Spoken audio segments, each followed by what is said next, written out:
Welcome to Ark Republic News with Justin Hill.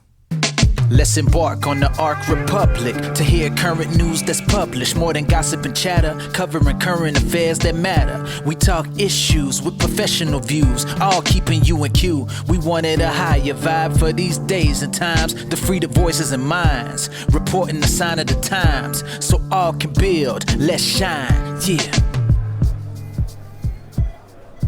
Two mentally disabled brothers that are brothers who were wrongfully convicted in 1983 of raping an 11-year-old girl in North Carolina were recently exonerated and paid $75 million. The two men were freed in 2014 when the North Carolina Innocence Inquiry Commission announced new DNA evidence that implicated an already convicted murderer. So both men received full pardons in 2015 before taking up this civil rights suit in late May. The conclusion of this suit led to $31 million for each man, $1 million for every year they spent in jail, as well as another $13 million in punitive damages.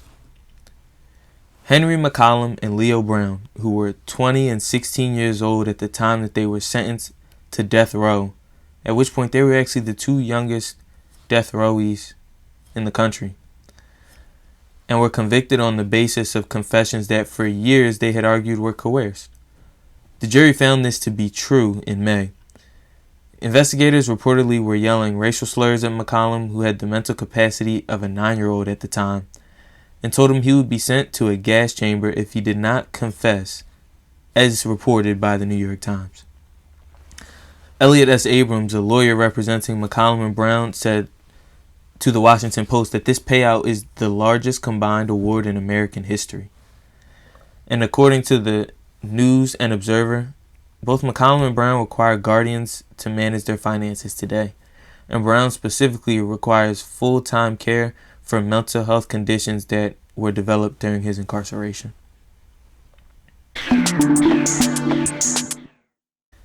In regard to further incarceration news, the two guards in charge of monitoring Jeffrey Epstein's cell copped a plea deal after being accused of sleeping on the job and browsing the internet the night that Jeffrey Epstein took his life.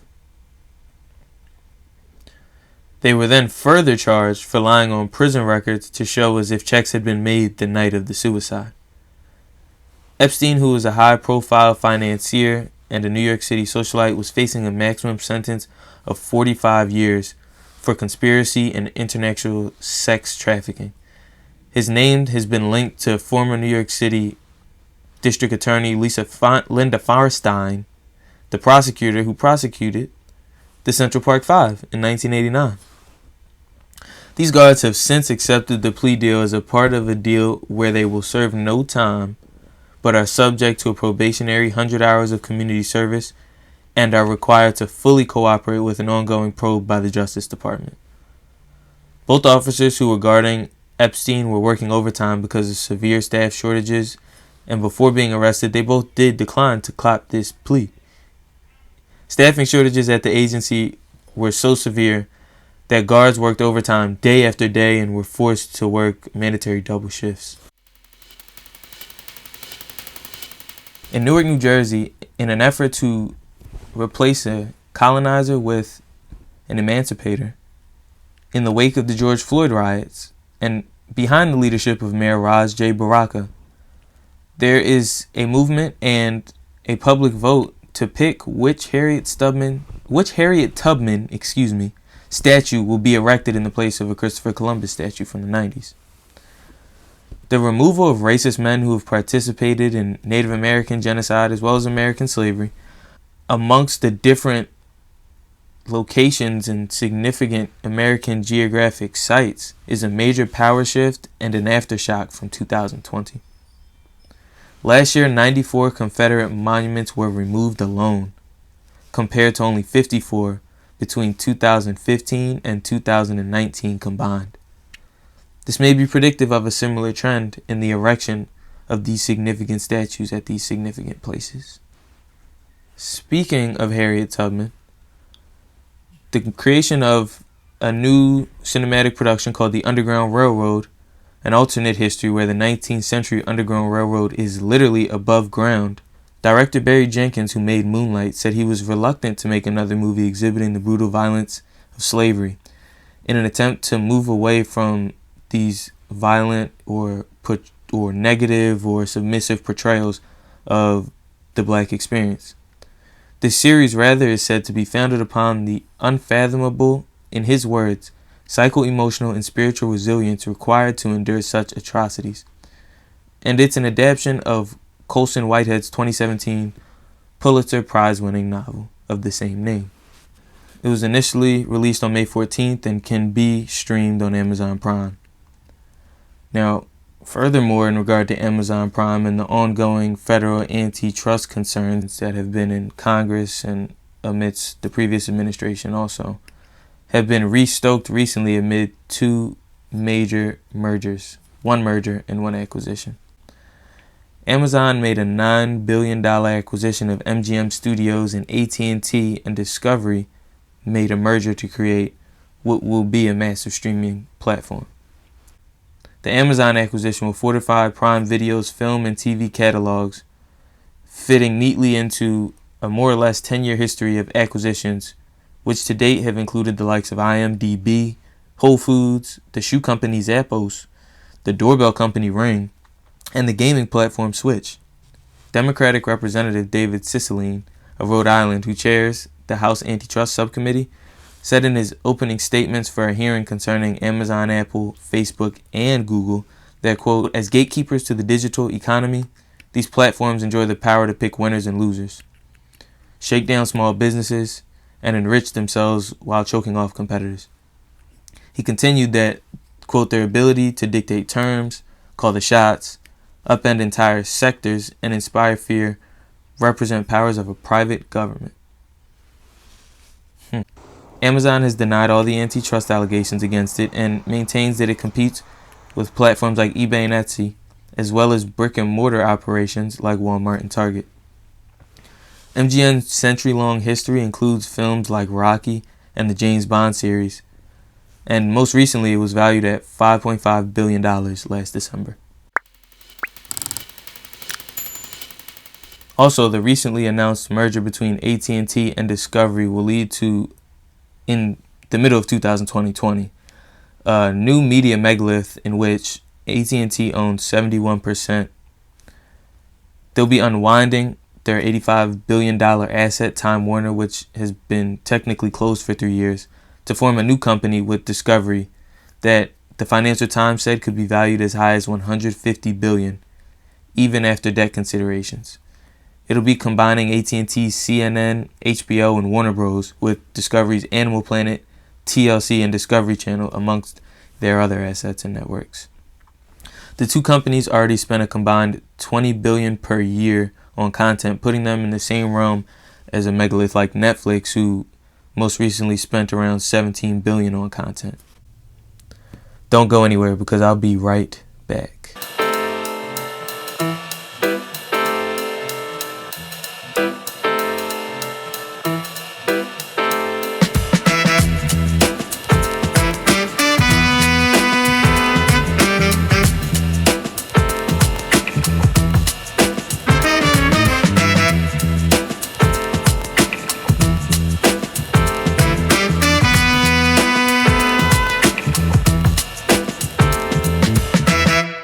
UFOs are real, and 2 Fridays ago marked the deadline that was set forth in a December COVID relief bills committee comments section, specifically in regard to the Intelligence Authorization Act that requires an unclassified report to be released by intelligence on UFOs that could be deemed as a potential threat to United States security.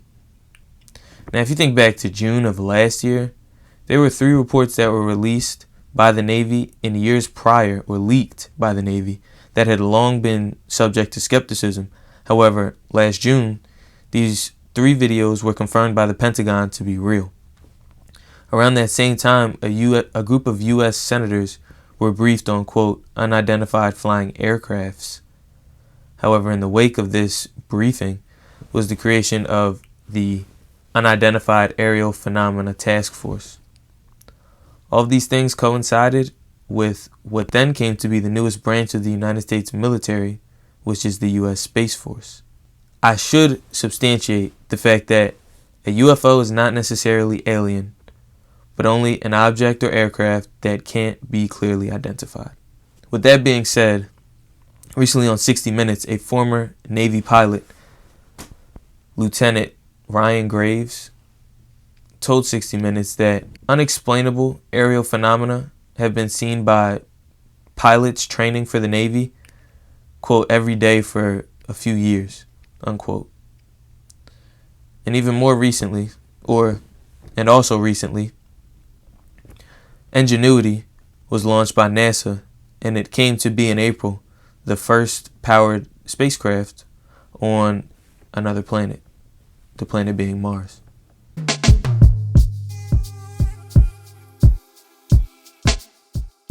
Also recently, ambassadors from the EU approved an May 3rd proposal to reopen the European Union to fully vaccinated travelers, as well as those from a short list of COVID-safe countries. Now, the criterion for this COVID-safe country is less than 25 new infections per 10,000 residents within the 14 days prior to the traveler's submission. On this short list of COVID-safe countries, which currently is only at 7, the United States is not one of them. Countries will still be able to demand a negative test or period of quarantine, and vaccinated tourists would have to receive an EU-approved vaccine. Unvaccinated children should even be able to travel with vaccinated parents. Nevertheless, the EU visitors are still barred from the United States. Tens of thousands of European non-immigrant visa holders have been told that if they leave the United States to return home, they may not get back into the country. However, on May 18th, a tourism industry representative testified in front of the Senate Subcommittee on Tourism, Trade, and Export Promotion, calling for the adoption of new safety protocols and benchmarks to speed up the reopening to foreign tourists. Notwithstanding, EU countries dependent on tourism, such as Italy, are still trying to get their doors open as quickly as possible. So a country like Italy, who has not been able to vaccinate the population as widely as the United States, is finding themselves tightly restrictive of COVID protocols that are loosening here, such as mandates or controlled business operations. As visitors come from COVID-safe countries that begin to drop these regulations, or fully vaccinated visitors from countries that are moving closer toward being COVID-safe, it'll be an interesting dynamic as these different worlds collide with the regulations and the level of comfort with national populations and tourist populations. A mysterious ailment with symptoms of vertigo, nausea, and potentially even long-term brain damage are becoming unignorable from the United States government. These ailments, which have been called the Havana Syndrome, are still a mystery almost 5 years after they were first reported as, quote, targeted attacks, unquote. Over 130 people have fallen victim to this ailment, which a study from the National Academies of Science have described most accurately as microwave radiation, and officials within the military intelligence community have described potentially as targeted microwave radiation. This would imply some degree of guerrilla chemical warfare. No definitive cause or culprit has been identified, and both Russia and Cuba have adamantly denied any involvement.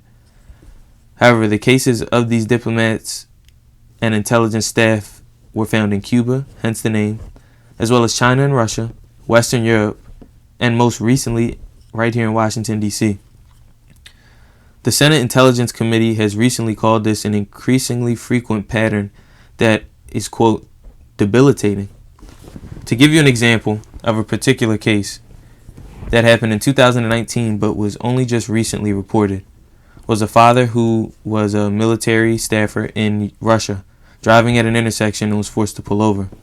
He reported having symptoms of vomit, nausea, and vertigo. His 2-year-old child, who was in the back seat, began crying at the same time that he began to experience these reported symptoms. And simultaneously, as his symptoms disappeared, The crying of his child also subsided. Yeah. In other news, Spain is trying a solution for their politicians who can't stop stealing. It's called corruption rehab, and it's an 11-month boot camp set in Spanish prisons for corrupt officials in an attempt to reintegrate them into mainstream society. They sit in a circle with other convicted officials, and they have sessions with titles like personal abilities and values. The program began its beta operations in March, and although they don't necessarily receive a lesser sentence, officials have stated that it'll be looked favorably upon when the time for parole comes. A Dr. Sergio Ruiz from the southern city of Seville, who was one of the primary founders and designers of the program, says that it'll eventually even lead to restorative justice sessions where these convicted officials apologize directly to their victims. Ruiz's deep-seated faith in this program comes from a study that he conducted amongst white and blue-collar criminals as well as law-abiding civilians. He says that the results of the study shocked everyone. These quote-unquote shocking results were the fact that white-collar criminals don't necessarily have any different values or subjective morals than anyone else. What he found is that they have an increased ability to create exceptions for their own rules, something that's been called moral dissolution. In other words, their minds themselves are corrupt. In some instances, this moral dissolution leads an individual to even explain and convince themselves that the things that they're doing are for the benefit of others. As much as we would probably like to think not, COVID is still raging in countries around the world. In India, where we've heard a lot of news of outbreaks and spikes as recently as April and May, there is a new epidemic in which a black fungus, which is known as mucor mold, has reached 15,000 cases. It's commonly found in soil, plants and manure, and decaying produce, but can even be found in the nose and mucus of healthy people. Doctors told the BBC that it seems to strike 12 to 18 days after recovering from COVID and is associated with a specific steroid that's being used in the region to treat COVID-19.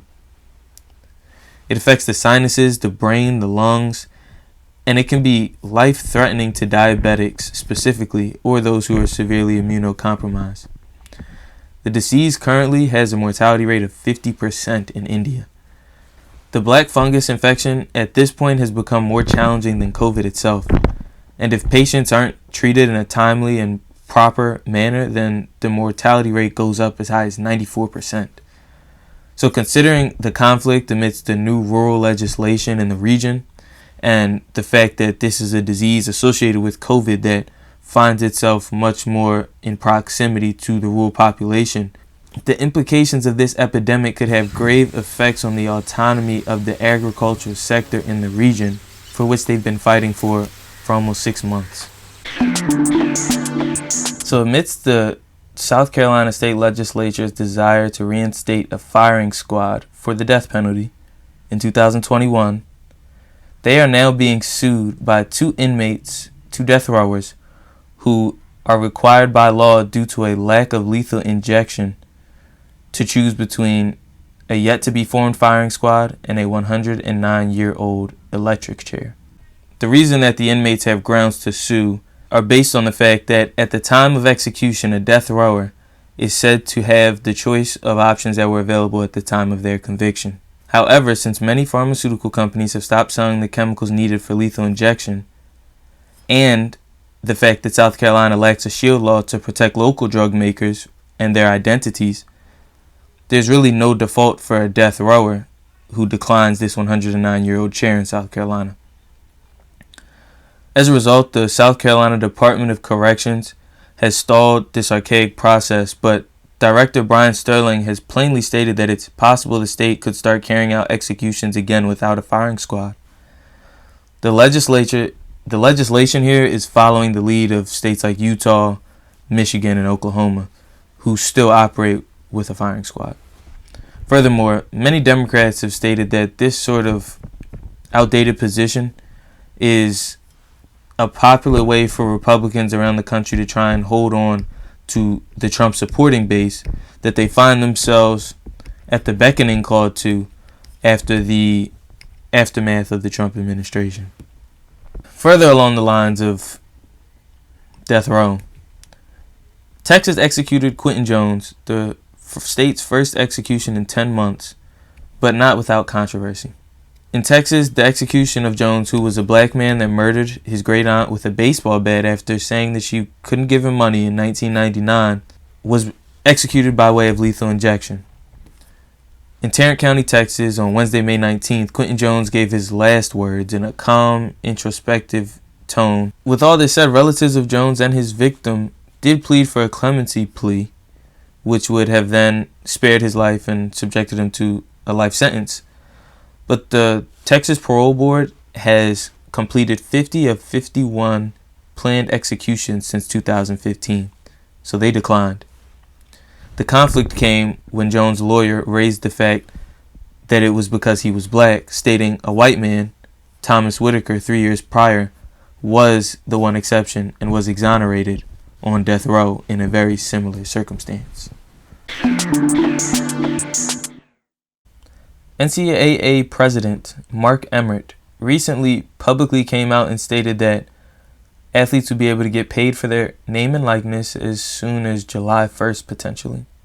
However, Emmert has been publicly contentious with the idea of student athletes being paid for their services in the past, and has also been directly adversarial to attempts to unionize by student athletes, as in the case of Northwestern's football team in 2015. State laws allowing athletes to get paid for their name and likeness are set to go into effect in Florida, South Carolina, Mississippi, and New Mexico this summer, all of which are the hugest football markets in college sports. However, Emmert would not comment on if the NCAA would take a state to court for undermining a previous NCAA agreement, or what's technically known as legal discrepancy. Basketball and football combined generate $6 billion per year. And this topic reached the Supreme Court in late May and is unresolved amid the unresolved antitrust concerns in the business and tech startup world as well. So we will see how all of these things play out.